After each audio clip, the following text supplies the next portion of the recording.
এই মুহূৰ্তৰ কেইটামান গুৰুত্বপূৰ্ণ খবৰ। PM কিষাণৰ হিতাধিকাৰীৰ বাবে ভাল খবৰ। শীঘ্ৰেই কৃষকৰ একাউণ্টত জমা হ'ব 21 নং কিস্তিৰ ধন। ইতিমধ্যে চৰকাৰে মুকলি কৰিছে হেল্পলাইন নম্বৰ। PM কিষাণৰ 21 নং কিস্তিৰ ধন পাবলৈ সাজু হওক আপুনি। দেশৰ লাখ লাখ কৃষকৰ বাবে ডাঙৰ খবৰ দিলে কেন্দ্ৰীয় চৰকাৰে। 4খন ৰাজ্যৰ কৃষকে লাভ কৰিলে PM কিষাণৰ 21 নং কিস্তিৰ ধন। যিকোনো মুহূৰ্তত PM কিষাণৰ ধন লাভ কৰিব কৃষকসকলে।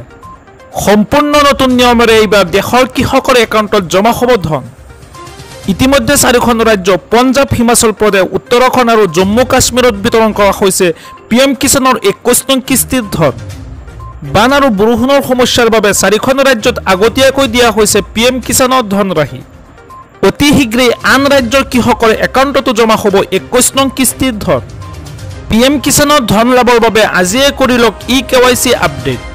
যিসকল কৃষকে eKYC সম্পূৰ্ণ কৰা নাই অতি শীঘ্ৰেই সম্পূৰ্ণ কৰি লওক। আৰু লগতে আধাৰ কাৰ্ড, বেংক একাউণ্টৰ সৈতে সংযুক্ত নাই তেওঁলোকে নাপাব PM কিষাণৰ ধন। নিজৰ নিজৰ নথি পত্ৰ আৰু একাউণ্টসমূহ পৰীক্ষা কৰক। PM কিষাণৰ হিতাধিকাৰীৰ তালিকাত আপোনাৰ নাম আছে নে নাই সেয়াও পৰীক্ষা কৰক। আপোনাৰ যিকোনো সমস্যাৰ বাবে মুকলি কৰা হৈছে হেল্পলাইন নম্বৰ। আৰু সেই বিশেষ হেল্পলাইন নম্বৰটো হৈছে 155261। আজি আমাৰ পৰৱৰ্তী খবৰটি খুবেই গুৰুত্বপূৰ্ণ, এটা বিগ ব্ৰেকিং নিউজ। অৰুণোদয় আঁচনিৰ ধন নোপোৱা মহিলাসকলৰ বাবে ডাঙৰ খবৰ। এতিয়াও যদি ধন পোৱা নাই ফোন কৰক আৰু লাভ কৰক অৰুণোদয় আঁচনি 1250 টকা। হয় দৰ্শকসকল, অৰুণোদয় আঁচনিৰ ধন নোপোৱা মহিলাসকলৰ বাবে চৰকাৰে দিলে ডাঙৰ খবৰ। এতিয়াও যদি আপুনি অৰুণোদয় আঁচনি 1250 টকা লাভ কৰা নাই তেন্তে চিন্তা নকৰিব, কিয়নো অৰুণোদয় আঁচনিৰ ধন নোপোৱা মহিলাসকলৰ বাবে চৰকাৰে মুকলি কৰিছে হেল্প ডেস্ক আৰু ফোন নম্বৰ। চৰকাৰে মুকলি কৰা সেই বিশেষ নম্বৰত আপুনি ফোন কৰি দিয়ক অভিযোগ, আৰু সেই বিশেষ ফোন নম্বৰটো হৈছে 1800202626। প্ৰতিদিন আপুনি পুৱা 10 বজাৰ পৰা 6 বজালৈ ফোন কৰিব পাৰিব এই নম্বৰত। অৰুণোদয় আঁচনি লাভ নকৰা মহিলাসকলৰ বাবে ৰাজ্যৰ বিত্ত বিভাগে মুকলি কৰিছে এই হেল্পলাইন নম্বৰ।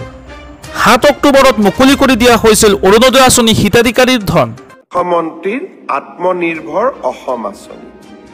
এই আঁচনিৰ জৰিয়তে আমি 2 লাখ যুৱকক 2 লাখ টকাৰ ঋণ আৰু অনুদান প্ৰদান কৰোঁ, যাৰ জৰিয়তে তেখেতসকলে জীৱন বাটত আগুৱাই যাবলৈ প্ৰেৰণা পায়। মই অত্যন্ত আনন্দিত যে এই বছৰৰ ৭৫,০০০ যুৱক যুৱতীৰ নিৰ্বাচনৰ প্ৰক্ৰিয়াটো সম্পূৰ্ণ হৈছে।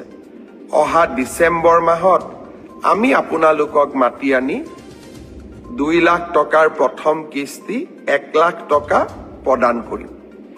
ইয়াৰ সমান্তৰালভাৱে যোৱাবাৰ আমি যি 25,000 যুৱক যুৱতীক 1 লাখ টকা দিছিলোঁ যোৱা বছৰত, তেওঁলোকে যদি এই 1 লাখ টকাটো ভালকৈ ব্যৱহাৰ কৰিছে তেওঁলোকক দ্বিতীয় কিস্তিৰ 1 লাখ টকা দিবলৈও মই আপোনালোকক গুৱাহাটীলৈ আমন্ত্ৰণ জনাম। অৰ্থাৎ ৭৫,০০০ আৰু 25,000 1 লাখ ল'ৰা ছোৱালীয়ে আত্মসংস্থাপনৰ সুযোগ পাব।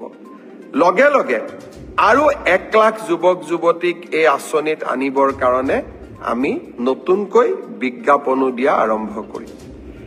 এইকেইটা দিন মোক বহুত যুৱক যুৱতীয়ে কৈ আছে যে মামা, আপুনি কৈছিলে যে 2025 চনত BA BSc পাছ কৰা ছাত্ৰ ছাত্ৰীসকলক আমি প্ৰত্যেক মাহত 2500 টকাকৈ দিয়াৰ আঁচনি এখন ৰূপায়ণ কৰিম, মুখ্যমন্ত্ৰীৰ জীৱন প্ৰেৰণা আঁচনি। এই আঁচনিখন কি হ'ল? অহা 1 নৱেম্বৰত ইয়াৰ আবেদনৰ পৰ্টেলটো আমি মুকলি কৰি দিম। আপোনালোকে আবেদন কৰিব পাৰিব। অৰ্থাৎ যিমান আমি প্ৰতিশ্ৰুতি দিওঁ প্ৰত্যেকটো প্ৰতিশ্ৰুতিক আমি ৰূপায়ণৰ বাবে প্ৰচেষ্টা কৰোঁ। অৰুণোদয় হওক, মহিলা উদ্যমিতাই হওক, অসমৰ লাখ লাখ দৰিদ্ৰ পৰিয়ালৰ মুখলৈ আমি আজি হাঁহি বিৰিঙাইছোঁ।